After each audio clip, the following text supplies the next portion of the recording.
عجب نہیں نبی خدا آواز دیں ڈوب جانے دو کم بخت کو، نبی کو اپنے جیسا سمجھ رہا ہے،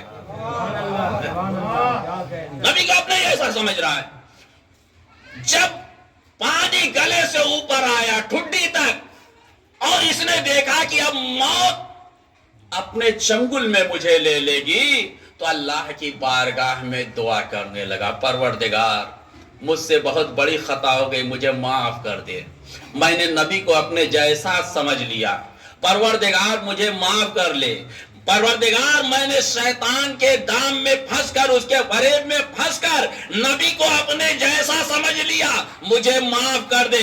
قدرت نے آواز دی، میرے نبی عیسیٰ ذرا مڑ کر دیکھو تمہارا ساتھی ڈوب رہا ہے۔ ابھی یہ ڈوب رہا تھا اور معصوم نبی آگے بڑھ رہے تھے، اب جیسے ہی مڑ کر دیکھا حکم خدا پر تو یہ ڈوبتا ہوا انسان دھیمے دھیمے ابلنے لگا اور پھر اسی مقام پر آ کر کھڑا ہو گیا جہاں سے گناہ کی تھی۔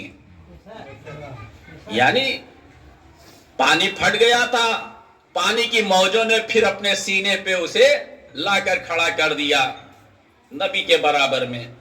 پتا چلا کہ انسان گناہ کے بعد اگر اپنی بخشش اور معذرت کی دعا اللہ کی بارگاہ میں کرتا ہے تو اللہ اسے معاف کر کے اسی مقام پر لا کر کھڑا کر دیتا ہے جہاں سے وہ لڑھک کر گرتا ہے، پھسل کر گرتا ہے۔ نہ اس کے درجات میں کوئی بلندی ہوتی اور نہ اس کے مرتبے میں کوئی اضافہ ہوتا۔ ہاں ادھر گناہ کیا تھا، وہ گناہ دھل گیا، اب جہاں تھا وہاں پر پھر آ کر کھڑا ہو گیا۔ تو اب یہاں پر ایک بات کہتا چلو کہ نبی کا چاہنے والا اور ساتھی نبی کو تھوڑی دیر کے لیے اپنے جیسا سمجھ رہا تھا، تو وہ ڈوبتے ڈوبتے معذرت کر کے بچ گیا۔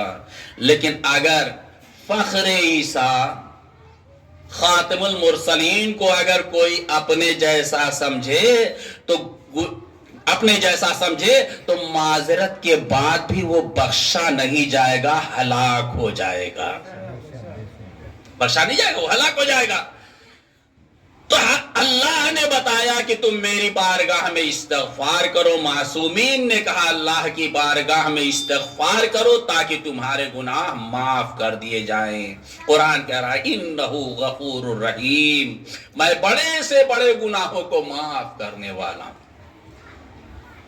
تو انسان کو مغفرت کی دعا کرنی چاہیے۔ اب مغفرت کا فائدہ کیا ہے، استغفار کا فائدہ کیا ہے؟ مولا متقیان امیر المومنین حضرت علی بن ابی طالب علیہ السلام کی خدمت بابرکت میں بہت سے لوگ جمع تھے۔ اس وقت میں مجلس پڑھ رہا ہوں، آپ لوگ میرے سامنے موجود ہیں۔ اسی طریقے سے مولا متقیان امیر المومنین حضرت علی بن ابی طالب علیہ السلام تشریف فرما تھے، ان کے سامنے ایک کثیر مجمع تھا۔ اس مجمع میں ایک شخص کھڑا ہوا اور کہہ رہا ہے حلال مشکلات، میں ایک مشکل لے کر آیا ہوں، امید ہے کہ آپ میری مشکل کو حل فرمائیں گے۔ کہا کیا مشکل ہے، پیش کر۔ کہا حلال مشکلات، دنیا کا کوئی گناہ ایسا نہیں ہے جسے میں نے انجام نہ دیا ہو، اب میں اپنے گناہ پر نادم ہو رہا ہوں، تو میرے لیے بخشائش کا فارمولہ کیا ہے؟ کہا استغفار کر۔ وہ بیٹھنا ہی چاہ رہا تھا، دوسرا شخص کھڑا ہوا، کہا حلال مشکلات، میں بھی ایک مشکل لے کر آیا ہوں، امید ہے کہ آپ میری مشکل کشائی فرمائیں گے۔ کیا کیا مشکل ہے، بیان کر۔ اس نے کہا کہ میں تنگ دست ہو گیا ہوں اور نان شبینہ کا بھی محتاج ہو چکا ہوں، کوئی ایسا عمل بتائیے جو میرے لیے سود مند ہو، نفع بخش ہو۔ مولا نے کہا استغفار کر۔ وہ بیٹھ رہا تھا، تیسرا کھڑا ہو گیا، کہا مولا متقیان، آپ مشکلوں کو حل کرنے والے ہیں، میں بھی ایک مشکل کو پیش کر رہا ہوں، امید ہے کہ اسے حل فرمائیں گے۔ کہا کیا مشکل ہے؟ کہا نہر کے کنارے ایک باغ تھا، نہر کے کنارے مکان بنایا تھا، اور جب تک مکان میں رہتا تھا میں نہر کے پانی سے فیضیاب ہوتا تھا۔ نہر خشک ہو گئی ہے، میں کیا کروں، پانی کو محتاج ہو گیا ہوں، قطرے قطرے کا محتاج ہو گیا ہوں۔ مولا نے کہا استغفار کر۔ وہ بیٹھ رہا تھا، چوتھا کھڑا ہو گیا، کہا مولا آپ مشکلوں کو حل کرنے والے ہیں، میری بھی ایک مشکل ہے، اسے ذرا حل کر دیجئے۔ کہا کیا مشکل ہے؟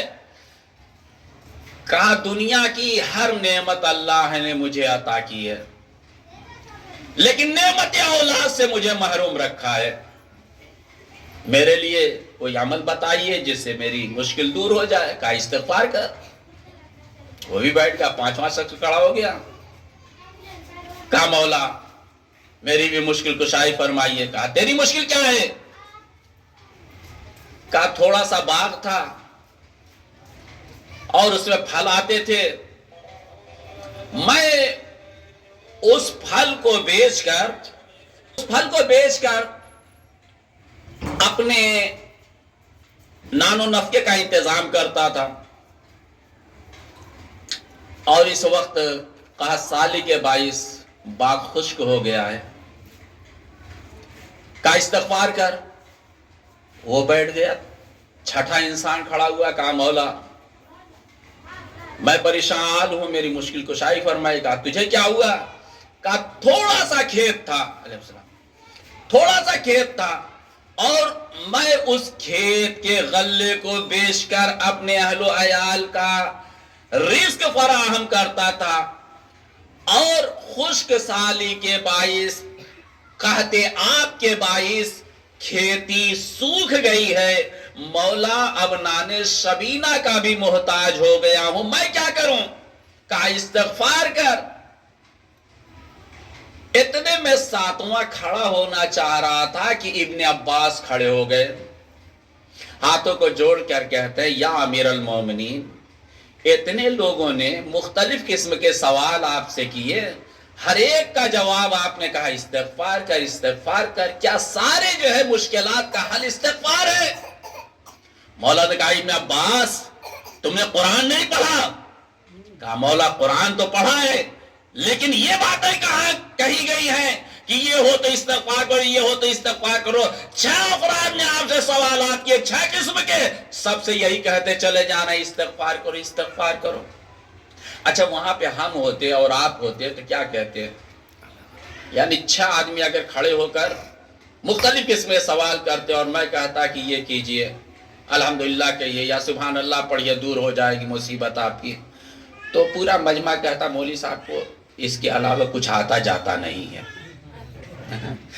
ابن عباس نے کہا کیا سارے سوالات کا ایک ہی جواب؟ مولا نے کہا ہاں، کیا تم نے قرآن مجید کی سورہ نوح کی آخری آیت نہیں پڑھی جس میں قرآن مجید میں ارشاد ہو رہا ہے فَقُلْتُ اسْتَغْفِرُوا إِنَّهُ كَانَ غَفَّارًا، کہ جناب نوح علیہ السلام نے اپنی قوم سے کہا کہ اگر تم نے بڑے سے بڑے گناہ کیے ہیں تو اللہ کی بارگاہ میں استغفار کرو، اللہ بڑے سے بڑے گناہوں کو معاف کرنے والا ہے۔ وَيُرْسَلُ السَّمَاءَ مِدْرَارًا، اور اگر بارش نہیں ہو رہی ہے تو اللہ کی بارگاہ میں استغفار کرو، اللہ آسمان سے موسلادھار بارش کرے گا۔ وَالسَّمَاءُ مَاءً مِدْرَارًا، موسلادھار بارش کرے گا۔ وَيُمْدِدْكُمْ بِأَمْوَالٍ وَبَنِينَ، اور اگر تمہارے یہاں مال اور اولاد کی کمی ہو گئی ہے تو اللہ کی بارگاہ میں دعا کرو، استغفار کرو، اللہ تمہارے مال میں بھی برکت دے گا، اولاد بھی عطا کرے گا۔ وَجَعَلْ لَكُمْ أَنْهَارًا، اور اگر نہریں سوکھ گئی ہیں تو اللہ کی بارگاہ میں استغفار کرو، اللہ نہروں کو جاری فرمائے گا۔ وَيَجْعَلْ لَكُمْ جَنَّاتًا، اور اگر تمہاری کھیتیاں سوکھ گئی ہیں تو اللہ کی بارگاہ میں دعا کرو، استغفار کرو، اللہ تمہاری کھیتیوں کو سرسبز و شاداب فرمائے گا۔ تو پتہ چلا کہ استغفار سے گناہ معاف ہوتے ہیں، استغفار کرنے سے رکو ہی بارش موسلادھار اللہ برسانے والا ہے، استغفار کرنے سے نہریں جاری فرمائے گا، استغفار کرنے سے کھیتوں کو ہرا بھرا کر دے گا، استغفار کرنے سے اللہ مال بھی عطا کرے گا اور اولاد بھی عطا کرے گا، استغفار کرنے سے اللہ جو ہے اللہ تمہارے مال میں برکت بھی عطا فرمائے گا۔ تو یہ ہے اس کا فائدہ۔ مولا بتانا چاہ رہے ہیں کہ استغفار کرو تو تمہاری ہر مصیبت دور ہونے والی ہے، اور یہی استغفار ہے جو ہماری بیماریوں کو دور کرنے والا بھی ہے۔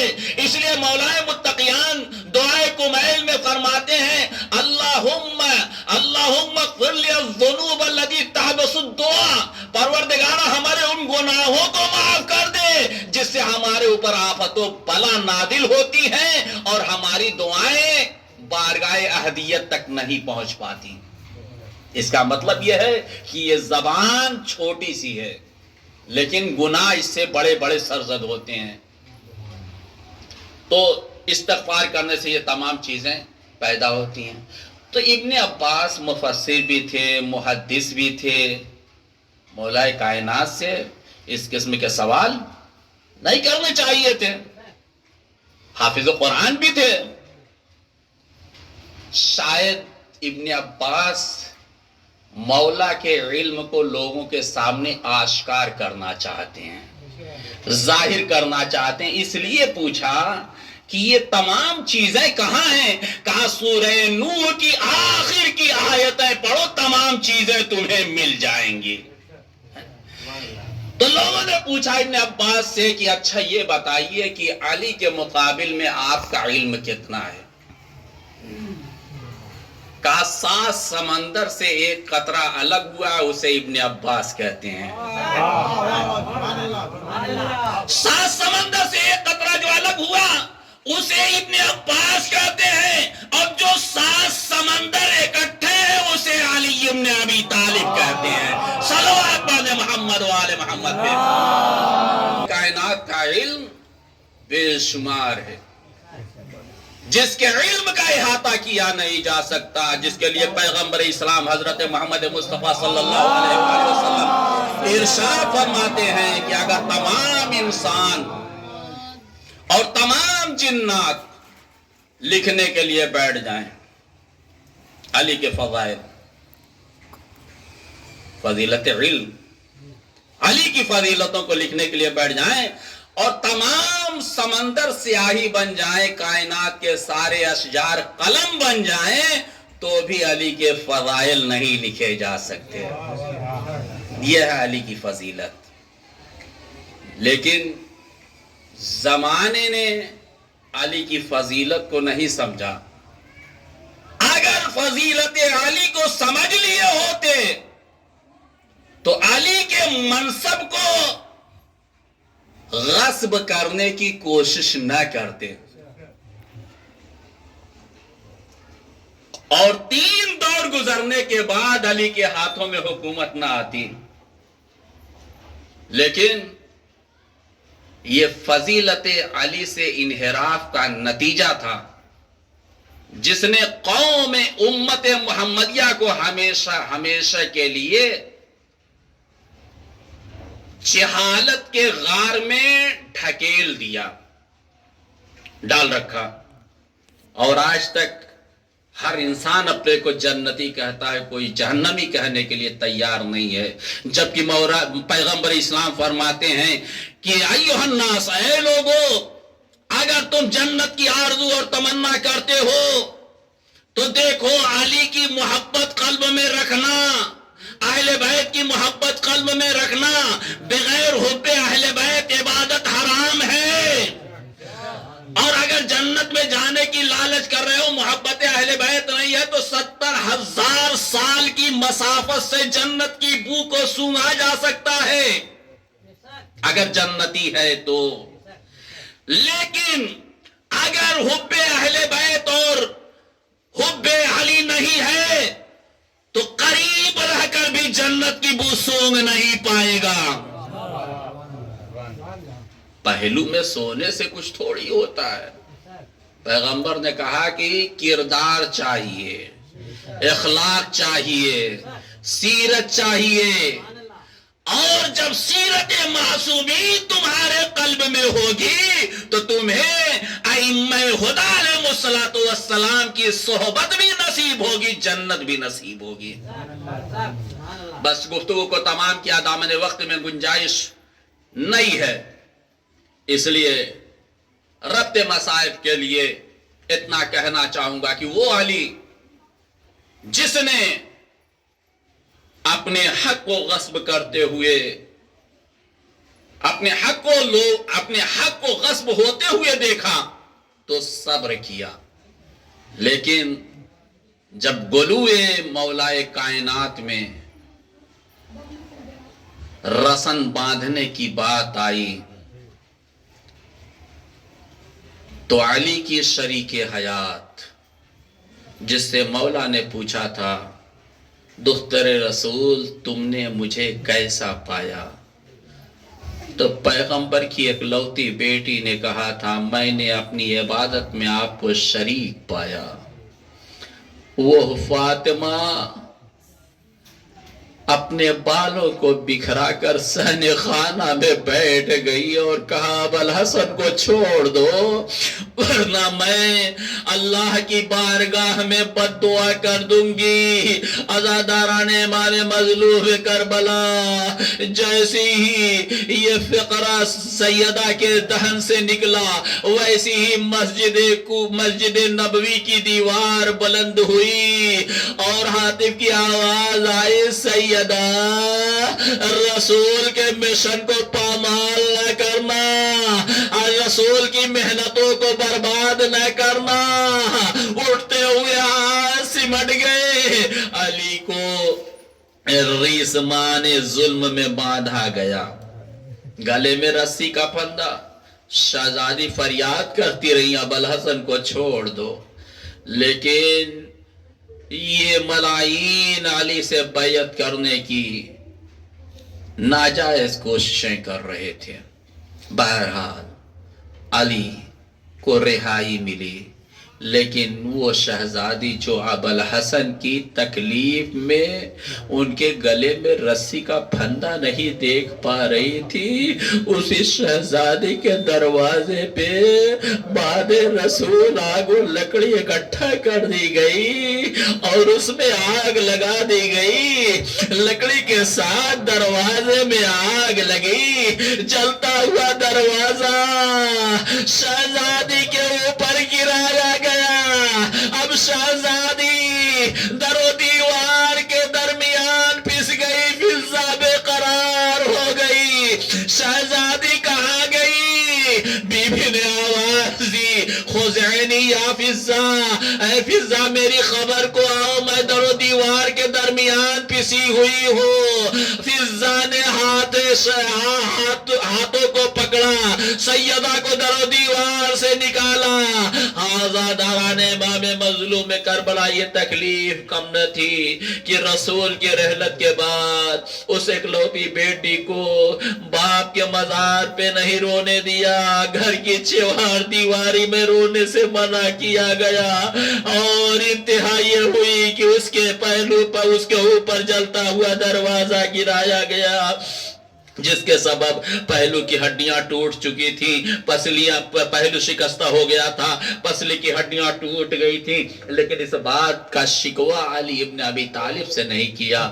لیکن جب وقت احتضار قریب آیا، بی بی نے حجرے میں جاتے ہوئے اسماء بنت امیس سے کہا میری تسبیح و تحلیل کی آواز جب تک آئے سمجھنا تمہاری شہزادی زندہ ہے، اگر آواز آنا بند ہو جائے سمجھنا شہزادی بارگاہ رسالت مآب میں پہنچ گئی.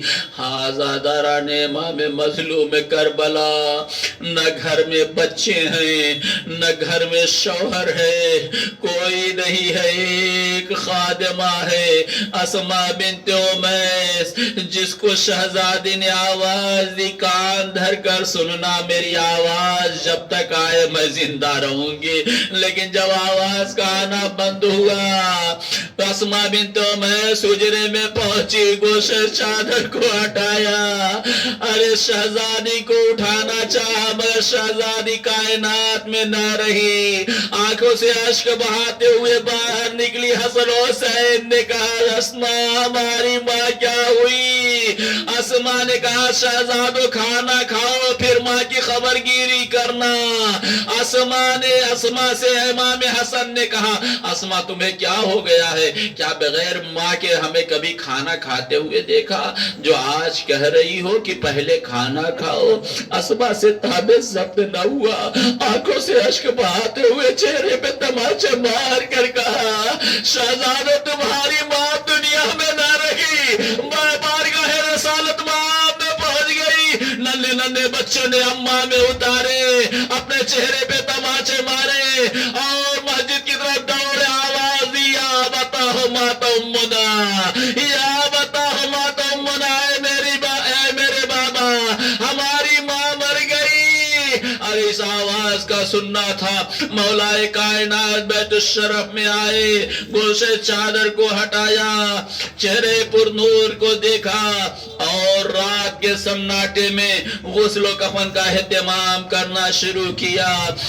جب غسل کی غرض سے لباس اتارنے لگا میرا مولا ٹوٹی ہوئی ہڈی پہ ہاتھ پہنچا، بے ساختہ تکبیر کی صدا بلند ہوئی، سلمان بے قرار ہو کر بیت الشرف کے گرد گھومنے لگے۔ حاضادارو جب غسل و کفن ہو گیا، امام نے زینب ام کلثوم سے کہا آؤ میری بیٹیو زینب ام کلثوم ماں کا آخری دیدار کر لو، آؤ میرے لال حسن حسین ماں کا آخری دیدار کر لو۔ روایت بتاتی ہے کہ جناب زینب ام کلثوم ماں کے سراہنے آ کر گریہوزاری کرنے لگی، فریاد کرنے لگی، لیکن امام حسین اپنے مقام سے چند قدم آگے بڑھ کر ماں کے پایتی قدم کے پاس کھڑے ہو گئے، آنکھوں سے اشک بہانے لگے، ارے ایک مرتبہ قدموں پہ جھک کر آواز دی اماں آپ کا غریب حسین آیا ہے، اماں کیا اس غریب کو نہ بلاؤ گی؟ ارے اس غریب لفظ میں اتنا درد تھا، شہزادی نے بندھائے کفن کو توڑا، آواز دیا میرے لال حسین تیری دکھیاری ماں تیرا انتظار کر رہی ہے۔ حسین ماں کے سینے سے لپٹ گئے، حاتم غیبی کی آواز آئی علی حسین کو ماں کے سینے سے جدا کر دو۔ عرش پر ملائکہ میں کوہرام بپا ہے، انا للہ و انا الیہ سیعلم الذین ظلموا الہی بحق الزہراب یا پردگار محمد وآل محمد علیہ السلام کے صدقے میں ہماری اس مختصر سے مجلس کو شر قبولیت عنایت فرما، ہمیں جو مقروض ہیں ان کے قرضوں کی ادائیگی فرما، ہمیں جو بے روزگار حلال روزی عنایت فرما، جہاں جہاں بھی مومن و مومنات ہیں ان کی جان مال عزت آبرو و ان کی ناموس کی حفاظت فرما، پرچم اسلام کو سربلندی عنایت فرما، پرچم کفر و نفاق کو سرنو فرما، آیات اعظام فائز والاحترام کا سیاحت دیر ہمارے سر پر باقی رکھ۔ پردگارہ قصبے میں جو بیماری پھیلی ہوئی ہے پروردگارہ اس آفت و بلا سے تمام لوگوں کو امن و سکون عطا فرما، جو اس بیماری کی زد میں آئے ہوئے ہیں شفائے عاجل و کامل مرحمت فرما۔ پروردگارہ محمد وآل محمد علیہ السلام کے صدقے میں جو بھی افراد بستر علالت پر پریشان حال ہیں ان کو جلد سے جلد بیمار کربلا علیہ السلام کے صدقے میں، شہیدان کربلا علیہ السلام کے صدقے میں شفائے عاجل و کامل مرحمت فرما، ہم سب کی دلی اور جائز مرادوں کو پوری فرما، حاضرین کی دعاؤں کو مستجاب فرما، امام زمان علیہ السلام کے ظہور میں تعجیل فرما اور ہمیں ان کے اعوان انصار میں شمار فرما۔ ربنا تقبل منا انک انت السمیع العلیم برحمتک یا ارحم الراحمین۔ مومنین اکرام سے گزارش ہے ایک بار سورہ حمد اور 3 بار سورہ توحید کی تلاوت فرما کر ان سورہ مبارکہ کا ثواب اور اس مجلس اعزا کا ثواب اور مرحومہ کے ایصال ثواب کے لیے جو بھی قرآن کی تلاوت کی گئی ہے اور سوروں کی تلاوت کی گئی ہے، دعاؤں کی تلاوت کی گئی ہے، ان تمام قرآن کی تلاوتوں کا ثواب اور دعاؤں کا ثواب مرحومہ سعید بی بی بنت محمد جھبو کی روح کو ایصال فرمائے۔